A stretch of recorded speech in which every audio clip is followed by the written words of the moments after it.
السلام عليكم ورحمة الله وبركاته. إن الحمد لله نحمده ونستعينه ونستغفره ونعوذ بالله من شرور أنفسنا ومن سيئات أعمالنا. من يهده الله فلا مضل له ومن يضلل فلا هادي له، وأشهد أن لا إله إلا الله وحده لا شريك له، وأشهد أن محمدا عبده ورسوله صلى الله عليه وعلى آله وصحبه وسلم تسليما كثيرا إلى يوم الدين. يا أيها الذين آمنوا اتقوا الله حق تقاته ولا تموتن إلا وأنتم مسلمون.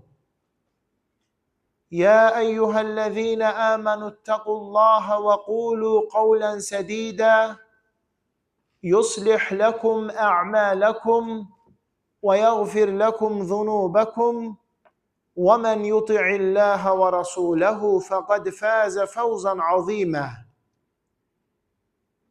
يا أيها الناس اتقوا ربكم الذي خلقكم من نفس واحدة وخلق منها زوجها وبث منهما رجالا كثيرا ونساء، واتقوا الله الذي تساءلون به والأرحام إن الله كان عليكم رقيبا. أما بعد، فإن أصدق الحديث كلام الله، وخير الهدي هدي محمد صلى الله عليه وسلم، وشر الأمور محدثاتها، فإن كل محدثة بدعة وكل بدعة ضلالة ve kulle dalaletin finnar. Əziz, qiymətli qardaşlar, hörmətli cəmaat, dəyərli böyüklər, ağsaqqallar. Aləmlərin Rəbbi olan Allaha sonsuz həmdü sənalar olsun. Onun sonuncu Peyğəmbəri Muhammed sallallahu aleyhi və səlləmə, onun ailəsinə, səhabələrinə, əhl-i beytinə və qiyamət gününədək onlara gözəl şəkildə tabi olanlara Allahın salavatı, salamı, xeyir duası, bərəkəti olsun. Allah Teala'ya həmd olsun, uca Allah bizləri bu cür gözəl, xeyirli məclisdə cəm edib topladı. Həqiqətən də insanların xeyir üzərə toplanıb cəm olmaları, Allahı zikr edib, Allahı xatırlamaları Allah yanında ən qiymətli, ən şərəfli əməllərdən, ibadətlərdən sayılır. Allah Resulü Muhammed sallallahu aleyhi ve sellem insanlar xeyir üzere toplanan zaman Allah'ın onlar ile beraber olmasını söyleyir. Həqiqətən də Allah Teala cemaatladır, onlar ile birliktedir. Mehribançılıq olan yerde, əmin-amanlıq, böyük kiçik olan yerde aləmlərin Rəbbi olan uca Allahın köməkliyi var, ruzusu var, rəhməti var, xeyir bərəkəti var. Həmçinin oradan şərri, fəsadı sovuşdurub yan keçirməsi var. Allah Teala Allah üçün olan qardaşlığa, Allah üçün qardaşların bir yerə toplaşıb, cemaat olub, sonra Allah üçün ayrılmalarına qiyamət günü özünə izafə etdiyi heç bir kölgənin olmayacağı gün kölgə hazırlayıb. Həmin o cemaat o kölgədə olacaqdır. Allah Nəbisi Muhammed sallallahu aleyhi ve sellem buyurur ki, Allah üçün bir-birini sevən qardaşlara, Allah üçün mehriban olan cemaata peyğəmbərlər, siddiqlər, şəhidlər və əməl-i salih insanlar qibtə edirlər. Baxıb onlara məhəttəl qalırlar. Elmin məclisləri, xeyir üzərə toplanmaq bu dünyadakı cənnət bağçalarıdır. Allah Teala öz rəhmətini, əmin-amanlığını, sakitçiliyini elm və xeyir məclislərinin üzərinə nazil edir. Oranı rəhmət bürüyür. Mələklər axtarırlar, araşdırırlar. Bugün harda məclis var? Harda dərs var? Elə ki biri tapır, gedib o birilərinə xəbər verir ki, gəlin, axtardığımız buradadır. Həmin məclisdə oturub, qanadları ilə düz səmaya qədər əhatəyə alırlar. Allah Teala xeyir məclislərində olub iştirak edən şəxslərin günahlarını bağışlayıb onları əfv edir. Allah Teala xeyir məclislərində oturub iştirak edən şəxslər ilə səma əhlinin yanında övünüb fəxr eləyir. Onların adların atalarının adları ilə bərabər çəkir. Həqiqətən də elm məclislərində, xeyir məclislərində iştirak eləmək valideynə yaxşılıq eləməkdən sayılır. Çünki sənin burada olmağın səbəbi ilə Allah Teala səni atanın adı ilə bərabər səma əhlinin yanında çəkir. Kim elm öyrənmək üçün gəlirsə, Allah ona cənnətə gedən yolları asanlaşdırır. Elm, xeyir, fayda öyrənmək üçün gələn şəxsin ayağının altına mələklər qanadlara razılıq əlaməti olaraq sərirlər. Bütün bunların hamısı, dəyərli qardaşlarım, Allah Resulü sallallahu aleyhi və səlləmin şərafətli hədisləridir. Bu məclislərin mükafatı Allah yanında ancaq cənnətdir, cənnət. Allah həmd olsun ki, dünya həyatı bizlər üçün davam edir. Allah Teala bizləri yaradıb bu dünyaya gətirmiş, bizə ruzu, ömür, ata, ana, övladlar, ailə, iş, hər şey bəxş etmiş. Əlbəttə ki, bunların olmağı nemətdir, yaxşı şeylərdir. Lakin insanı əsla və əsla başqalarından üstün edən meyyar deyildir. Heç vaxt insan imkanına görə, valideynlərinə görə, mal mülkünə görə, yaşadığı şəraitə görə başqalarından üstün olmağın təsəvvür edib fikirləşməməlidir. Ona görə ki, dünya Allah yanında milçəyin qanadı qədər belə dəyəri yoxdur. Əgər milçəyin qanadı qədər dəyəri olsaydı, kafirə bir qurtum belə su içirməzdi. Allah bu dünyanı sevdiyinə də verir, sevmədiyinə də verir. Möminə də verir, kafirə də verir. Abidə itaət edənə də verir, asi günahkara da verir. Bu dünya əlbəttə lazımdır hər bir müsəlman kişi və qadına, möminə lazımdır. Lakin qayə, məqsəd, hədəf deyildir. Heç vaxt bizim ipimiz dünyanın əlində olmamalıdır. Əsla və əsla dünya və onun içərisində olan nemətlər bizə ağalıq etməməli, biz də onların köləsi olmamalıyıq. Nədir onların köləsi olmaq? Yəni, dünyanın bizi Allahı zikr etməkdən, ibadətdən yayındırması.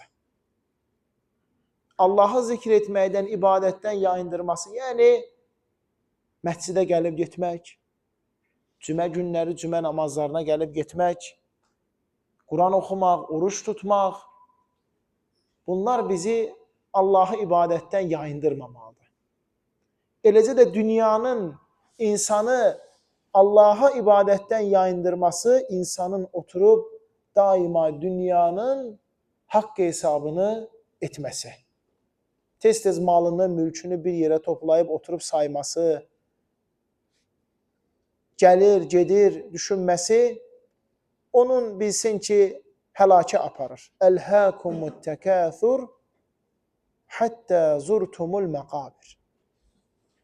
Yəni, çoxluqla öyünmək, ondan sonra onu çox-çox saymaq, Allah qorusun insanları həlakə aparır. وَفَرِحُوا بِالْحَيَاةِ الدُّنْيَا وَمَا حَيَاةُ الدُّنْيَا فِي الْآخِرَةِ إِلَّا مَتَاعًا. Onlar dünya həyatı ilə övünüb fəxr edilər. Halbuki dünya həyatı ahirətin yanında keçici bir ləzzətdir. Sübh namazının 2 rükət sünnəti, fərzi yox ha qardaşlarım. 2 rükət sünnəti dünya və onun içərisində olan hər şeydən xeyirlidir. Dünya yarandığı gündən ta qiyamətə qədər sübh namazının təkcə sünnəti 2 rükət ondan xeyirlidir. Buradan da biz anlayırıq ki, əsas xeyir, əsas insana bəxş olunan xoşbəxtçilik insanın Allaha ibadət etmiş olmasıdır.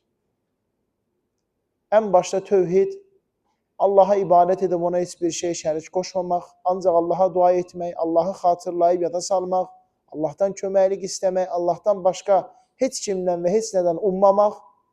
Allah Teala Qur'an-ı Kərimdə buyurur: "Qul ma ya'ba'u bikum Rabbi laula du'aukum."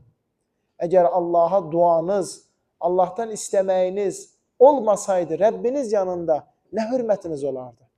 Səni Allah yanında ən hörmətli edən şey əllərini qaldırıb aləmlərin Rəbbi olan Allahdan istəməyindir. Qulun Rəbbinə ən yaxın olduğu vaxt Allah üçün namazda alnını səcdəyə qoyduğu vaxtdır. Allah yanında duadan hörmətli heç nə yoxdur. Hamısı hədislərdir. Görürsünüz, bir dənə dünya adına heç nə yoxdur. İbadət, dua Allahdan istəmək. وَمَا خَلَقْتُ الْجِنَّ وَالْاِنْسَ إِلَّا لِيَعْبُدُونَ Mən cinləri və insanları ancaq mənə ibadət etmək üçün yarattım. Həqiqətən də Allaha ibadət edən insan öz yaradılış qayəsin həyata keçirdiyi kimi Allahın onun üçün istədiyi xeyri yaşamış olur.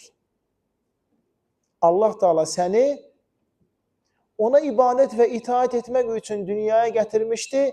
Sən ibadətin və itaətinlə Allaha, ya Rabbi, məni yaratmış olduğun qayəyə mən itaət etdim.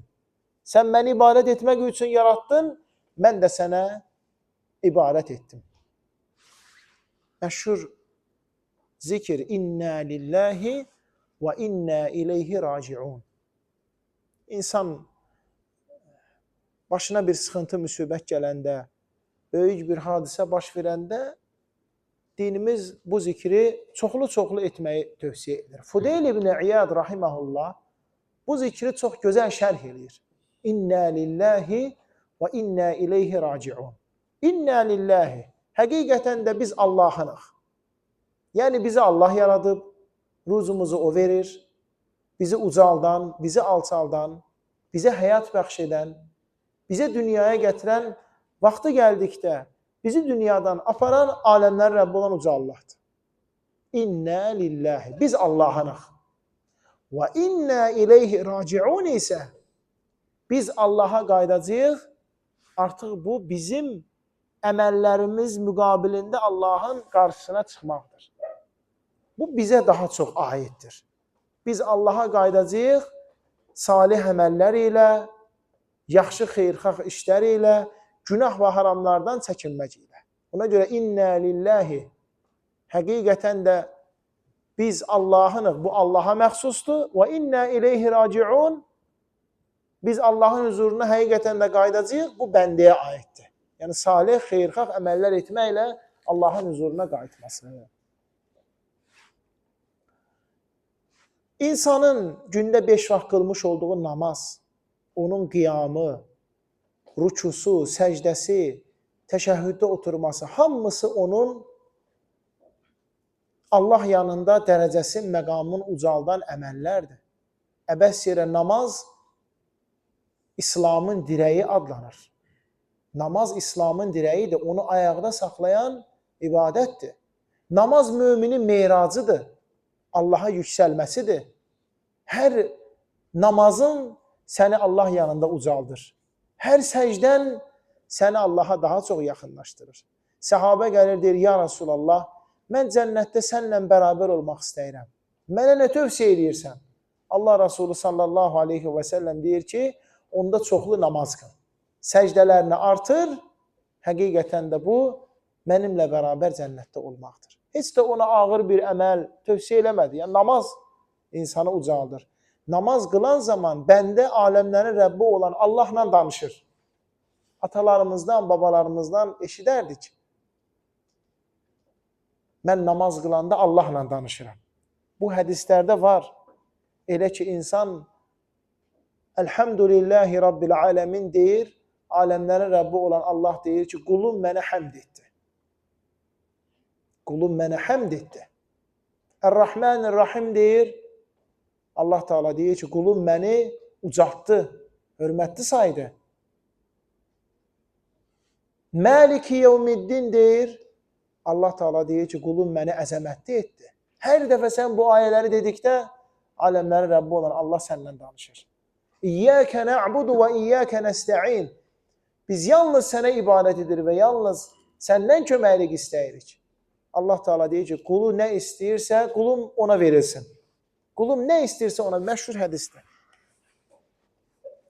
Oruç tutmaq, zəkat vermək, ümrə həc etmək, hamısı səni Allah yanında uca tutan, yüksəldən, qiymətini, məqamını artıran əməllərdir. Yəni, təhsə bu ibadətləri eləmək yox, bu ibadətlərin arxası ilə gedən zaman da Allah Teala sənin savablarını artırır, günahlarını silir. Düşünün, insan dəstəmaz alır, gedir məscidə. Hər bir addımına görə Allah Teala ona bir savab yazır və onun bir günahını silir və onu bir dərəcə artırır. Hələ addımlara görə. Elm öyrənmək üçün gəlir insan, Allah ona cənnətə gedən yolları asanlaşdırır. Mələklər qanadların razılıq əlaməti olaraq onun ayağının altına sərir. Ona görə insanlar heç vaxt, yəni ibadətdən bir an belə olmuş olsa, yayınmamalı. Namazı qıldın, qurtardın, indi Quran oxu. Quranı oxudun, qurtardın, zikir elə. Zikri etdin, qurtardın. Başqa bir xeyir, sədəqə ver. Amma o zəncir heç vaxt qopmasın. Səhər oyandıq, namazımızı qıldıq, ardınca nə gəlir? Namazın zikirləri. Namazın zikirlərinin ardınca nə gəlir? Səhər zikirləri. Bu minvalla biz gedirik, ruzu qazanmaq dalıcan, insanın sübh namazı qıldıqdan sonra ruzu dalıcan getməsi özü bir ibadətdir. Qopmur, dayanmır. Getdin işə 1 saat, 2 saat, duha namazın qıldın, ibadətdir. Duha namazın qıldın, aradan biraz vaxt keçdi, günorta namazına hazırlaşdın, hamısı ibadətdir. Hətta duha namazın qıldıqdan sonra Peyğəmbər s.ə.v dua öyrədib, 1-dən 100-ə qədər deyə bilərsən. Allahümməğfirli və tub aleyh, innəkə əntə təvvabur rahim. Allahım məni bağışla, mənə rəhm et, həqiqətən sən tövbələri qəbul edən rəhimlisən. Daima insanın dilinin Allahı zikr etməklə islah qalması, qəlbində Allaha fikirləşməsi, günorta namazın qılır, gəlir namazdan sonra biraz dincəlir, istirahət edir, yemək yeyir, məqsədi odur ki, canı qüvvəli olsun, xəstələnməsin, ibadət eləsin, hamısı ibadətdir, hamısı ibadətdir. Asrı, məğribi, işası, adi görsən qardaş, məğribdən qılandan sonra işaya qədər yatmır ki, Peyğəmbər s.ə.v məsləhət görmür, o özü ibadətdir. İbadət təkcə yaxşı əməlləri etmək deyil ki, ibadət günahdan çəkinmək də, yaxud da bəyənilməyən bir işdən çəkinmək də ibadət sayılır. İbadət sayılır. Şeyxülislam İbn Teymiyyə rahiməhullah buyurur ki, həqiqətən də dünyaya gəlib, oradakı ən dadlı, ən ləzzətli neməti dadmadan bu dünyadan köçüb gedən şəxs miskindir, bədbəxtdir. Soruşurlar, nədir o bu dünyadakı ən gözəl, ən dadlı şey? Deyir ki, Allahı zikr eləmək, Allahı xatırlamaq. Allahı xatırlayıb, Allahı zikr edən əsl xoşbəxt insandır. Çünki həmin vaxt Allah da səni xatırlayır. Həmin vaxt Allah da səni yad edir. Baxın, qudsi hədisdə Allah subhanahu taala buyurur ki, əgər qulum məni özündə zikr etsə, mən də onu öz nəfsimdə zikr edərəm. Qulum məni cəmaatın içərisində zikr etsə, mən o qulumu o zikr etdiyi cəmaatdan da xeyirli cəmaatların və toplumların yanında zikr edərəm. Mükafata baxın. Təkcə zikir əlbəttə Subhanallah, Elhamdülillah, La ilahə illallah, Allahu Ekber demək deyil. Oturursan məsələn, biraz insanlara dindən danışırsan, dəstəmazdan, təəmmümdən, bu da zikirdir. Allah Teala səni həmin vaxt zikr edir və xatırlayır. Ona görə insanlar salih əməllərdən, xeyir işlərdən dayanmamalıdır. Allah Teala buyurur ki, siz dayansanız, mən də dayanacam. Siz bezsəniz, mən də bezəcəm. Amma əgər siz dayanmasanız, bezməsəniz, usanmasanız, mən də dayanmayacam, usanmayacam. Nədir bu hədisin mənası? Yəni, sənə əgər xeyir işlər görməkdən bezsən, dayansan, Allah da sənə savab və mükafat verməkdən səni cənnətlərə qoymaqdan, səni bağışlamaqdan dayanacaq. Amma insan davam eləsə, halın qorunmağa çalışsa, Allah Teala da ona xeyir, bərəkət, fayda verməkdən dayanmayacaqdır, qiymətli cəmaat. Baxaq dualara. Rabbena atina fid-dunya haseneten və fil-axirati haseneten və qina azabennar. Ey Rəbbimiz, bizə həm bu dünyada yaxşılıq bəxş et, həm axirətdə yaxşılıq bəxş et, bizi cəhənnəm azabından qoru. Dünya lazımdır, lakin ondan da vacib axirətdir. Heç vaxt axirətimizi dünyaya keçməyək, tərcih eləməyək, güzəştə getməyək. Axirətimiz, yəni namazımız, orucumuz, əqidəmiz, mənhəcimiz, ibadətlərimiz işimizə dəyişməyək. Yaxud da qonşumuza dəyişməyək. Başqa dünya ləzzətlərinə görə dəyişməyək. Amma dünyamızı axirətimizə uyğunlaşdıraq. Dünyamızı axirətimizə uyğunlaşdıraq. İşimiz, ruzi qazanmağımız şəriətə uyğun olsun. Qonşumuz, evimiz, ailəmiz, övladımız şəriətin buyurduğu qaydada olsun. O zaman insan xeyir tapacaq. Peyğəmbər sallallahu aleyhi və səlləm buyurur ki, kim insanlar razı qalsın deyə Allahın narazı qalacağı bir işi görsə, Allah da ondan narazı qalacaq. İnsanları da ondan narazı salacaq. Amma kim insanlar narazı olsalar belə Allahı razı salmağa çalışsa, Allah da o insanlar razı qalacaq. İnsanları da o şəxsdən razı edəcək. Yetər ki, insan aləmlərin Rəbbi olan Allahla münasibətin yaxşı eləsin. O zaman Allah sənlə insanların arasını yaxşı edəcək. Səhabə gəlir, sual verir, ya Rasulallah, mənə elə bir əməl öyrət ki, onu edəndə Allah da məni sevsin, insanlar da məni sevsin. Əzəmətli sualdır, elə deyilmi qardaşlarım? Allah da məni sevsin, insanlar da məni sevsin. O hansı əməldir? Onu eləyəndə Allah da səni sevəcək, insanlar da səni sevəcək. Rasul sallallahu aleyhi və səlləm deyir ki, dünyanı tərk elə, yəni bütövlükdə yox ha, yəni qəlbinin ona bağlanmasın, onunla çox məşğul olmağı, ona çox vaxt ayırmağı, onun çox fikrin zikir eləməyi tərk elə, Allah səni sevəcək. İnsanların əlindən, cibindən göz ölçəksən, qazancından, gəlirindən, gedərindən, o müzakirə eləməkdən gözünü sevsən, insanlar səni sevəcək. İnsanlar səni sevəcək. Həqiqətən də bu belədir. Yəni, əgər bir insan daima gedir başqa insanlardan istəyirsə, onların gəlirin, gedərin, qazancın danışırsa, əlbəttə o insan onu sevməyəcək. Başqa insanlar da onu sevməyəcək. Başqa insanlar da onu sevməyəcəkdir. Səhabə gəlir, sual verir, ya Rasulallah, mənə elə bir əməl söylə ki, Allahla aram yaxşı olsun. Allah Rasulü sallallahu aleyhi və səlləm deyir ki, Allahdan qorx. Allahdan qorx, onun əmrlərini yerinə yetir, qadağalarını çək. Səhabə deyir, ya Rasulallah, bəs mənə elə bir əməl söylə ki, insanlarla aram yaxşı olsun. Allah Rasulü sallallahu aleyhi və səlləm deyir, gözəl əxlaqlı ol, gözəl ədəbli ol. İmam İbn-i Qeyyim rahiməhullah deyir ki, sən Allahdan qorxub onunla əmirlərini yerinə yetirib, qadağalarından çəkinəndə Allahla münasibətin yaxşı olacaq. Allahla münasibətin yaxşı olacaq. İnsanlar ilə ədəbli, əxlaqlı olanda, insanlarla münasibətin yaxşı olacaq. Ona görə o hədisdə gəlir, harada olursansa ol, Allahdan qorx. Harada, hansı halda, hansı yerdə, səfərdə, evində Allahdan qorx. Bir insan evdə oturub heç kimin dalıca danışmadığı müddətcə oruç tutmuş kimi savab qazanır. Allahın himayəsi altındadır.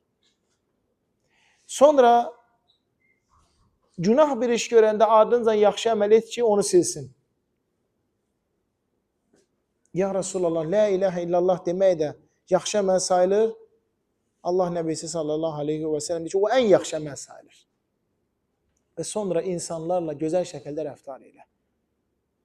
İnsan təqvalı olanda Allahla münasibəti yaxşı olur.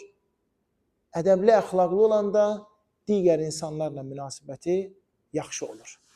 Hətta o qədər yaxşı olur ki, insanın Allahla münasibəti, qul nə istəsə Allah Teala onu ona bəxş edir.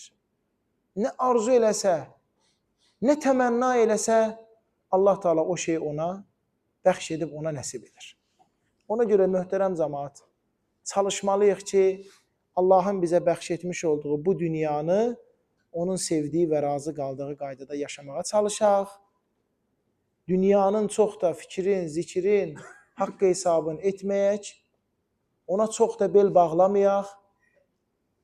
Onun idarəçiliyi bizim əlimizdə olsun, bizim idarəçiliyimiz onun əlində olmasın. Şeyxülislam İbn Teymiyyə rahimehullah deyir ki, irkəbid dünya. Dünyanın min belində otur. فَاِنْ لَمْ تَرْكَبَ الدُّنْيَا رَكِبَكَ الدُّنْيَا. Sen dünyanın minib belində oturmasan, o sənin minib belində oturacaq. Yəni dünyanın ipi sənin əlində olsun. Sayma ver. Saya vermə. Əgər sən saya versən, Allah da sənə saya verəcək. Amma sən saymadan versən, Allah da sənə saymadan verəcək. Qaydası budur. Ahirət ibadətlərimizə çox ciddi vaxt ayırağın, namazlarımızda xuşunu artırmaq, namazda dualarımızı, zikirlərimizi çoxaltmaq, namazın xaricində gündəlik Quran oxumaq, gündəlik zikirlərimizi etmək, sədəqələrimizi artırmaq. Allah həmd olsun, indi qış fəslindəyik. Gündüzlər sərin və qısadır, gecələr isə uzun və sakitdir. Gündüzlər sərin və qısadır, oruç tutmaq üçün böyük bir fürsətdir. Qış müminin baharıdır, sələflər qış gələni sevinərlərmiş. Xeyir, bərəkət nazil olur. Gecə də namazlar. Qalxıb namazlar qılmaq. Əlbəttə buna müvəffəq olmaq üçün insanın gecə namazlarına gərək gündüz birinci günahlarını az eləsin, sonra da axşam tez yatmağa çalışsın. Görürsən ki, cəmaat işandan sonra xeyli saat otururlar. Artıq ehtiyat edirsən ki, soruşmağa nə vaxt yatmışdın? Çünki eşidəcəyin cavab səni təəccübləndirir. 12, 1, nə edirik o vaxta qədər? Nə edirik o vaxta qədər, qardaşlar? Ruzu qazanmırıq, iş dalıcan gedib gəlmirik, elm tələb eləmirik, səfərdə deyilik. Gecə 2 nəfərə oyaq qalmaq olar. Bir səfərdə olana, bir də elmlə, ibadətlə məşğul olana. Amma biz qeyri vaxtlarda nə edirik? Onu özümüzdən inşallah soruşaq. Allah Resulü sallallahu aleyhi və səlləm gözəl bir dua öyrədib, o duanı edin və inşallah tamamlayaq. Deyir ki, Allahümmə əslih li əxirəti əlləti hiyə mə'adi. Allahım, mənim axirətimi yaxşı et, hansı ki, mənim sənə qayıdışım odur. Allahümmə əslih li dünyaya əlləti fihə mə'aşi. Allahım, yaşadığım dünyamı mənim üçün gözəllə. Hər şey, ev, ailə, uşaq, qonşu, mini, hamısını mənə gözəl et. وَجَعَلِ الْحَيَاةَ زِيَادَةً لِي فِي كُلِّ خَيْرٍ وَالْمَوْتَ رَاحَةً لِي مِنْ كُلِّ شَرٍ. Çoxlu xeyirlərə çatmaq üçün mənim ömrümü artır, uzun yaşayayım ki, çox ibadət edeyim, bir də şərdən, günahdan qaçınım deyə mənim ömrümü qısalt. Əgər yaşayıb çox günah eləyəcəmsə, mənim ömrümü qısalt. Allah Teala bizə ibadət və itaət keçirəcəyimiz uzun ömürlər bəxş etsin. Allah Subhanahu və Teala bu gözəl məclisi təşkil edən siz qiymətli qardaşlardan razı olsun. Allah Teala bizlərə həmişə bu cür gözəl, xeyirli, faydalı işlərdə, məclislərdə toplanmağı müvəffəq etsin. Allah Teala bizlər üçün asanlaşdırsın. Hər birimizə, ən başda özümə, sonra da hamımıza gözəl həyat, ibadət, itayət, zikir və dua ilə dolu olan bir həyat yaşamağı arzu edirəm. Allah Teala'dan istəyirəm ki, bugün bizi burada topladığı kimi qiyamət günü Allah Resulü sallallahu aleyhi və səlləmin Kövsər hovuzunun yanında toplasın. Cənnətdə taxtlar üzərində qarşı-qarşıya əyləşən qardaşlardan etsin. Və sallallahu alə nəbiyyinə Muhammed və alə alihi və sahbihi və səlləmə təslimən kəthira ilə yevmiddin.